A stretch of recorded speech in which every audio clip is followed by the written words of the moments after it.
Olá, boa tarde. Tenho o prazer de estar com vocês aqui em mais um Faz Mais Simples. Eu e a Júlia fazemos parte da consultoria trabalhista e previdenciária aqui do FAS.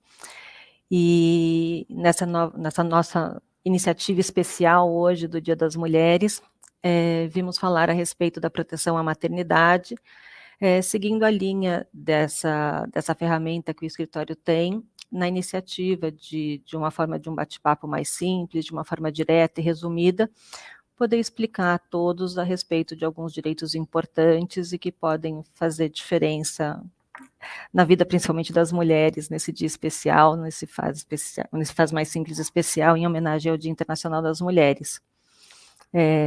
Hoje a gente vem falar sobre a proteção à maternidade, ressaltando aspectos trabalhistas e previdenciários desse importante direito social, previsto na Constituição, então um direito que todo mundo deve perseguir, então sejam os diretamente interessados, sejam as empresas e a sociedade como um todo, em proteção tanto à gestante, quanto em relação ao segurado ou segurada que vier adotar ou obtiver a guarda judicial para fins de adoção de crianças ou adolescentes, então aquelas crianças até 12 anos de idade, né?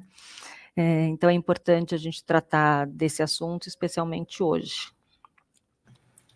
Boa tarde a todos, obrigada, Cí, por essa introdução e parabéns a todas as mulheres pelo nosso dia. Proteção à maternidade faz parte, né, de toda essa luta e é fundamental para garantir a igualdade de gênero e a proteção dos direitos das mulheres no mercado de trabalho e na sociedade em geral. Então é um prazer estar aqui com vocês hoje.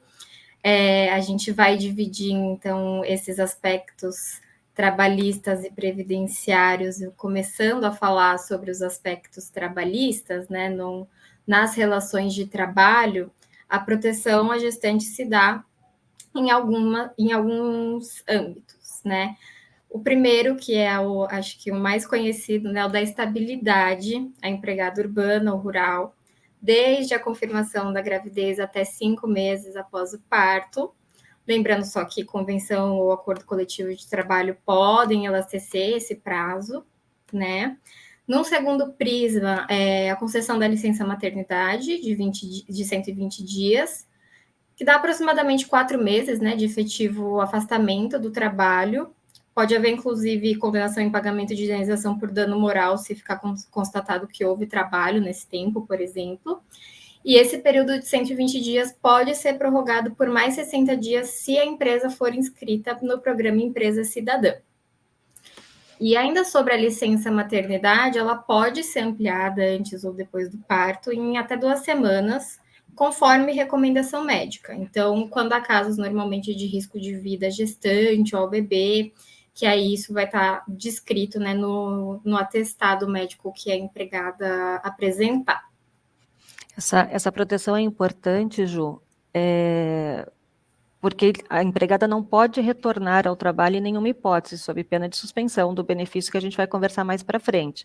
Então, é um momento resguardado mesmo para a mãe, para a criança, voltando à proteção da maternidade e o direito da própria criança. Mas e no caso de aborto não criminoso, também tem essa proteção? nesses casos, sim, o aborto não criminoso, ele tem uma proteção também, ele deve ser comprovado por atestado médico oficial, né? E a empregada vai ter, nesses casos, um repouso remunerado de 2 semanas e vai ter assegurado o direito de retornar à função que ela ocupava antes do afastamento. Então, esse também não é um caso exatamente igual à licença maternidade, mas o aborto não criminoso também tem essa proteção num momento tão sensível, né, que aborto não criminoso é. E em mais um aspecto, né, da proteção da maternidade, a possibilidade de alteração do local de trabalho ou função por prescrição médica, então, para evitar problemas na gestação, né? Tem um outro âmbito também, que é o direito à liberação para realização de consultas e exames médicos relacionados com a gestação. O mínimo de consultas é 6, né? Então, isso não quer dizer que a empresa, né, libere a empregada para fazer consultas e abone esse tempo, mas no mínimo 6 ela tem esse direito, né, de ter o tempo ali abonado. E em continuidade, sem prejuízo da remuneração, inclusive do adicional de insalubridade, quando a mulher exerce atividade em local insalubre, ela deve ser afastada em alguns casos. Então, insalubridade em grau máximo, ela deve ser afastada enquanto durar a gestação daquela atividade, né? Quando é grau médio ou mínimo de insalubridade, a empregada vai ser afastada quando ela apresentar atestado de saúde emitido pelo médico, né, da confiança dela, que recomende esse afastamento durante a gestação. Para as atividades consideradas insalubres em qualquer grau, durante a lactação, esse afastamento também vale. Então, sempre atentar a aquelas pessoas que trabalham em locais insalubres é importante, e é um direito das mulheres que elas sejam, né, afastadas durante um período. Existe ainda o direito, né, à amamentação, inclusive nos casos de adoção, até que o bebê complete 6 meses de idade. Nesse período, a lactante deve ter 2 descansos especiais, eles são de 30 minutos cada um, durante a jornada de trabalho, e ele pode ser dilatado, né, conforme a saúde do bebê.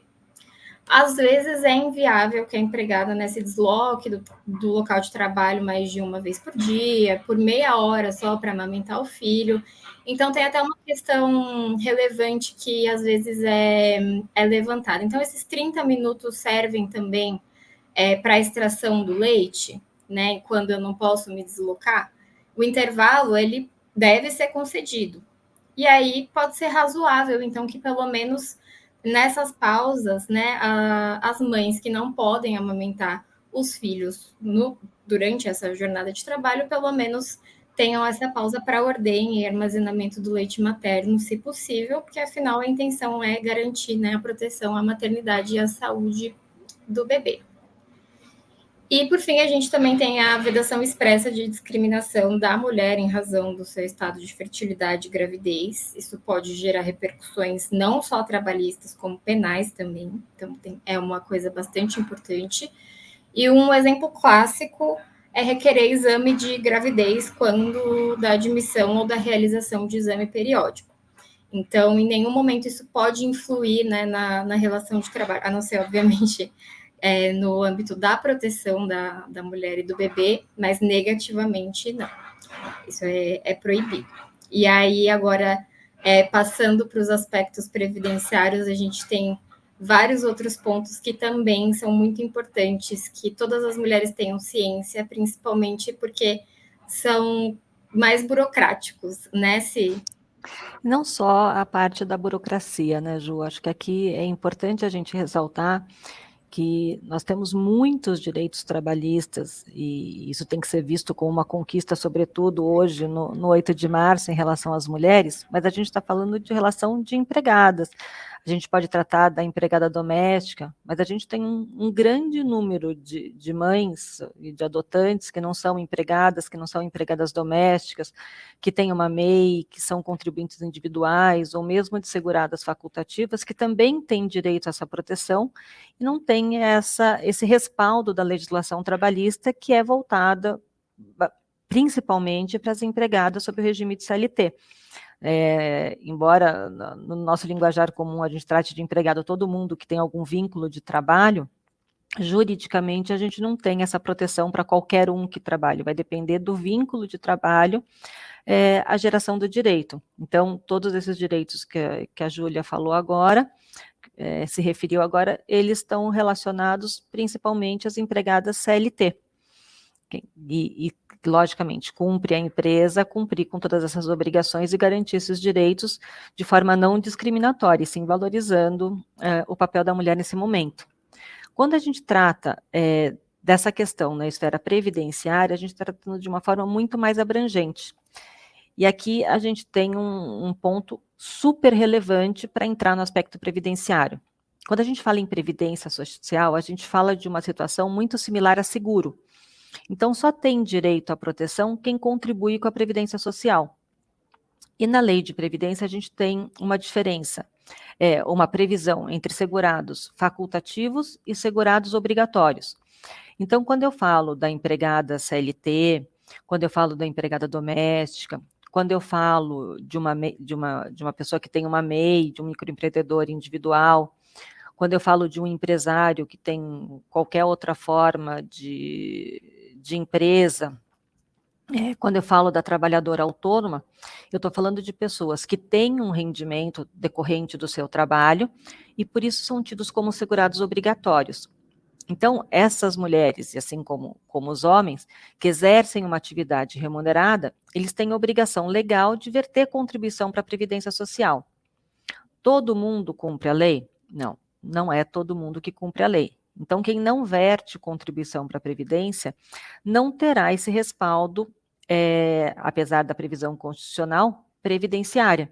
Quem paga a Previdência recebe a cobertura. Quem não paga a Previdência não tem essa cobertura, ainda que tenha o parto, ainda que tenha a gestação ou o aborto não criminoso, como a Júlia já referiu. Quem não verte nenhum tipo de contribuição para a Previdência, quem não tem a qualidade de segurado, pode se utilizar só dos benefícios deferidos pela assistência social, que são voltados para a pessoa com deficiência e para os idosos, não existindo uma previsão específica de benefícios para a mulher gestante ou no caso de adoção. Então, esses benefícios previdenciários que eu vou tratar agora, ou essas condições previdenciárias, a gente trata em relação aos segurados obrigatórios ou os facultativos que vertem espontaneamente contribuição para a Previdência Social e mantêm essa qualidade de segurado da Previdência Social.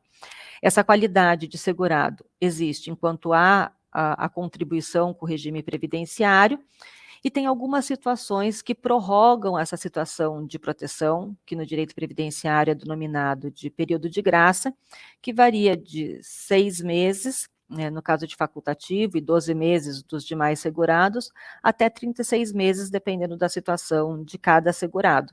Então, mesmo que essa pessoa tenha trabalhado 10 anos e tenha parado de contribuir para a Previdência Social e venha a ter uma gestação, ela terá direito ao salário maternidade se tiver dentro desse período de graça, que é o período em que eu deixo de pagar para a Previdência Social, mas continuo tendo a proteção previdenciária. Então, é importante que, diferente do que a Júlia falou, que vale para todas as empregadas, o que eu estou falando aqui só vale para quem está vinculado ao regime de previdência social. Tá? Então, tem que ter a qualidade de segurada para ter acesso ao salário maternidade. Então, a gente fez a referência até quando tratamos desse assunto dos benefícios diversos para a mulher, não são benefícios voltados só para a mulher, nós estamos ressaltando a qualidade ou a proteção para a mulher no dia de hoje, mas são benefícios que, pelas próprias relações sociais que a gente tem hoje, pela extensão dos direitos, tanto os segurados quanto as seguradas podem vir a ter acesso.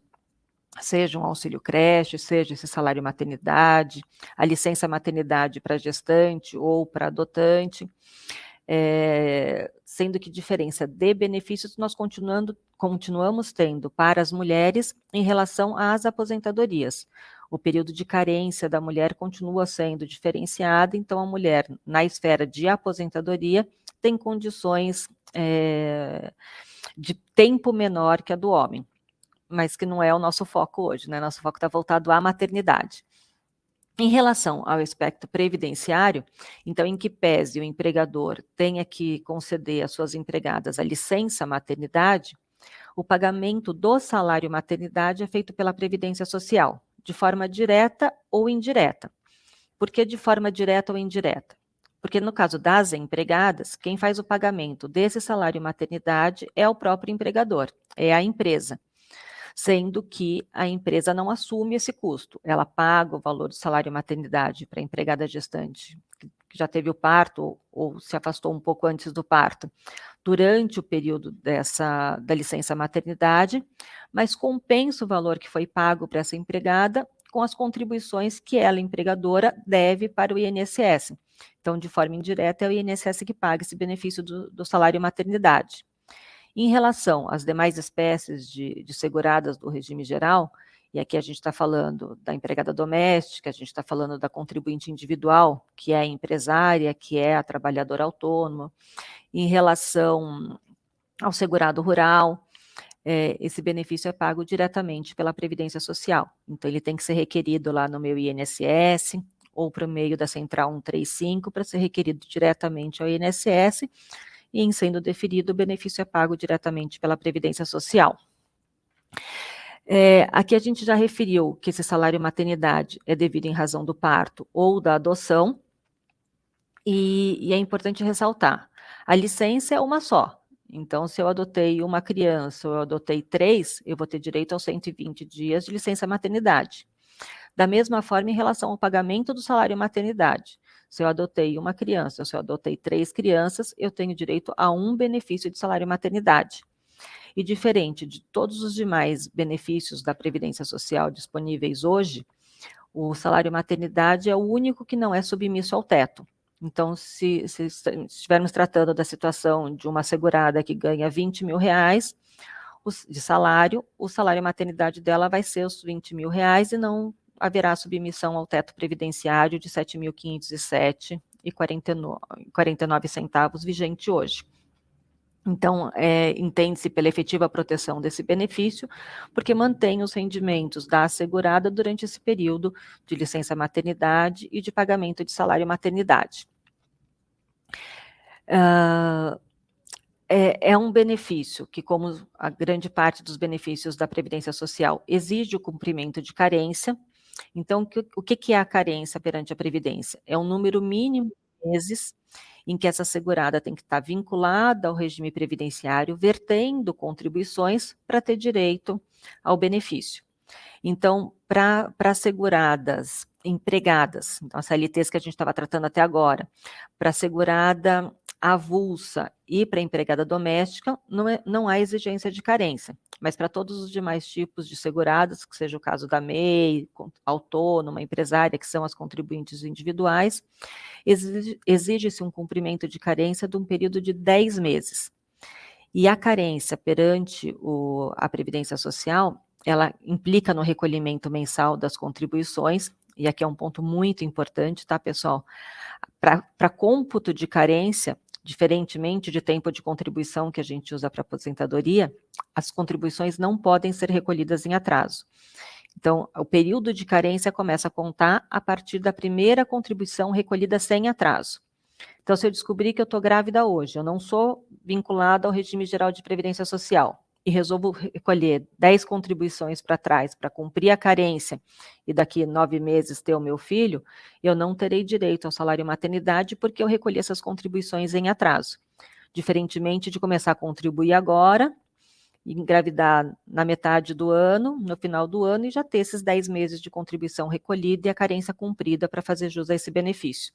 Então, é um requisito importante, não muito conhecido, quando a gente trata da questão do salário maternidade. E é importante dizer, olha, Cibele, mas eu paguei previdência a vida toda, agora na pandemia parei de recolher e não voltei, perdi a qualidade do segurado, não entro nas hipóteses que aumentam o período de graça para mais de 12 meses. Eu não vou ter direito, eu perdi essas contribuições pretéritas? Não perdeu as contribuições pretéritas, mas você só vai poder resgatá-las depois que você cumprir metade do período de carência. Então, no caso do salário maternidade, tem que ter o cumprimento, o recolhimento de mais 5 contribuições previdenciárias para resgatar aquele período pretérito que já foi vertido para a Previdência Social. Então, quem tem contribuição passada pode resgatar quando perde a qualidade de segurado, cumprindo metade do período de carência. Então, lembrando que é super importante, é um tipo de seguro. Só quando eu estou vinculado ao regime previdenciário, quando eu verto as contribuições, eu recolho as contribuições mensais da Previdência, é que eu posso vir a fazer jus desses benefícios. E o salário maternidade está nesse rol de benefícios com essas condições. Também é importante falar do salário maternidade, que em que pese ele não esteja submisso ao teto da Previdência Social, ele tem formas de cálculo diferenciada conforme o tipo de segurado que esteja requerendo esse benefício. Então, se eu estiver tratando de um segurado rural, eu vou ter um valor de salário mínimo, um valor proporcional à contribuição anual que esse trabalhador rural verteu para o sistema. Quando eu estou tratando de um MEI, é provável que o benefício dele seja no valor de um salário mínimo. O doméstico terá um valor equivalente ao último salário de contribuição. Então, é muito importante que na relação de trabalhador doméstico realmente esteja registrado na carteira o valor que essa trabalhadora recebe. Infelizmente, ainda é muito comum aqui no Brasil ter um valor na carteira e um valor de salário efetivo. Isso vai prejudicar a segurada quando ela der entrada nesse tipo de benefício, tá? Mas tem as particularidades, não é igual para todo mundo. E outro ponto bem importante que a gente tem que destacar nesse assunto é que a Previdência traz algumas restrições para acumulação de benefícios. Então, se eu tenho uma segurada que está com algum tipo de incapacidade total e provisória para o trabalho, então está com alguma tendinite, ou está com uma depressão, ou quebrou uma perna, por exemplo, e está recebendo o antigo auxílio-doença da Previdência Social, que agora chama benefício por incapacidade temporária. Está recebendo o auxílio-doença e está grávida. A partir do momento que ela der à luz, então, que ocorreu o fato gerador do parto, suspende o pagamento do auxílio-doença e começa o pagamento do salário maternidade, que vai ter um valor melhor. Por quê? Porque o auxílio-doença ele tem uma alíquota menor do que 100% e ele tem que respeitar o teto previdenciário, o que não acontece na questão do salário maternidade. Então, se eu voltar para aquele exemplo da segurada que ganhava 20 mil reais, ela vai receber 91% dos 7.500, diferentemente do salário maternidade, que vai passar aos 20 mil reais. Se ela passar todo o período da licença maternidade recebendo o salário maternidade regularmente, e essa incapacidade permanecer, e essa incapacidade não está vinculada ao parto, acaba o pagamento do salário maternidade, suspende o pagamento do salário maternidade e recomeça o pagamento do auxílio-doença. Mas, conjuntamente, esses benefícios não são pagos. Diferentemente de um caso de uma segurada, de um segurado aposentado, por exemplo, que resolva adotar uma criança ou um adolescente. Essa é uma exceção que a lei traz, permitindo a acumulação do recebimento de uma aposentadoria pelo regime geral de previdência social e o pagamento do salário maternidade. Mas é uma situação excepcional, tá? Normalmente não se cumulam benefícios previdenciários. E acho que para encerrar essa proteção previdenciária, nós temos um ponto muito importante para destacar, que foi uma decisão recente do STF a respeito do pagamento do salário maternidade, da concessão da licença maternidade, no caso dos prematuros ou das situações relacionadas ao parto, que levam à internação ou da mãe ou da criança, ou das crianças, se for uma gestação múltipla, né? Houve uma decisão que ainda não está transitada em julgado, mas que já está regulamentada pelo INSS, no sentido de, em havendo internação da mãe ou da criança vinculada ao parto, a mulher vai sair em licença maternidade, vai receber o salário maternidade, mas 120 dias, ele só vai começar a ser contado a partir da última alta médica, seja da mãe, ou seja do bebê, ou do último bebê, se eu estiver tratando de gestação gemelar. Então, vamos supor que infelizmente essa criança venha ficar internada 3 meses. A mãe vai ficar em licença maternidade, recebendo o salário maternidade. No 3º mês, quando a criança receber alta, aí começa a se contar os 120 dias da licença maternidade e o pagamento novamente do salário maternidade. Então, é uma regulamentação ainda que judicial, que permite a proteção da maternidade, a proteção da criança, favorecendo a convivência de mãe e filho, para preservar esse contato no ambiente residencial, porque muitas vezes a criança tem alta e a mãe já tem que voltar a trabalhar, então há um prejuízo evidente nessa situação, evitando que o período da licença maternidade seja reduzido por questões médicas que não podem ser resolvidas ou suplantadas pela mãe e muito menos pela criança. Nessa situação, a mãe tem que pegar, ou o familiar, se for o caso da mãe, está internada, os documentos médicos para comprovar perante a empresa, se eu estiver tratando de uma empregada, ou perante o INSS, se eu estiver tratando de outra espécie de segurada, para demonstrar a questão da internação, o momento da última alta médica, para que esse direito seja respeitado e implementado. Existe normativo do INSS regulamentando essa situação hoje. No caso de segurada que não seja empregada, vai ter que apresentar essa documentação pelo portal do meu INSS, após um contato prévio com a central de número 135 do INSS para a prorrogação do benefício. É uma evolução da legislação e da interpretação da legislação para garantir essa proteção efetiva para a mãe e para o bebê. Então, de uma forma muito sucinta, a gente quis trazer aqui para vocês essas proteções que a legislação garante, tanto no aspecto trabalhista quanto no aspecto previdenciário. Tem mais um monte de detalhes ou aprofundamento desses pontos que a gente pode trazer para vocês. O assunto realmente ele é complexo e muito particular, conforme a condição de cada trabalhadora, de cada segurada, a condição de nascimento de cada criança, ou a adoção da criança ou do adolescente, de forma que a gente espera ter ajudado quem está aqui nos assistindo. A gente se coloca à disposição para o esclarecimento de qualquer dúvida que vocês venham a ter. Reconhecemos e aplaudimos a evolução da legislação e do cuidado que as mulheres estão tendo, expandido para os segurados, que também têm essa iniciativa da adoção, muito importante, e a gente se coloca à disposição, agradecendo a todos os nossos espectadores e parabenizando as mulheres mais uma vez pelo Dia Internacional das Mulheres. Obrigada, pessoal, todo mundo assistindo. Acho que é muito importante a gente falar sobre esses assuntos, que nem a se comentou, muitas pessoas sequer sabem, né, ao que elas têm direito.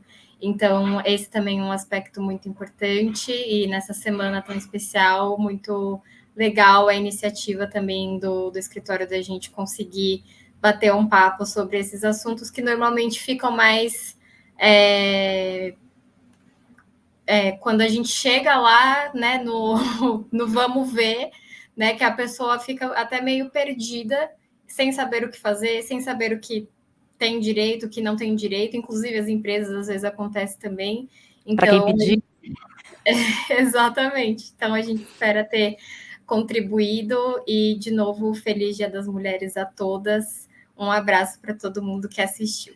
Até mais.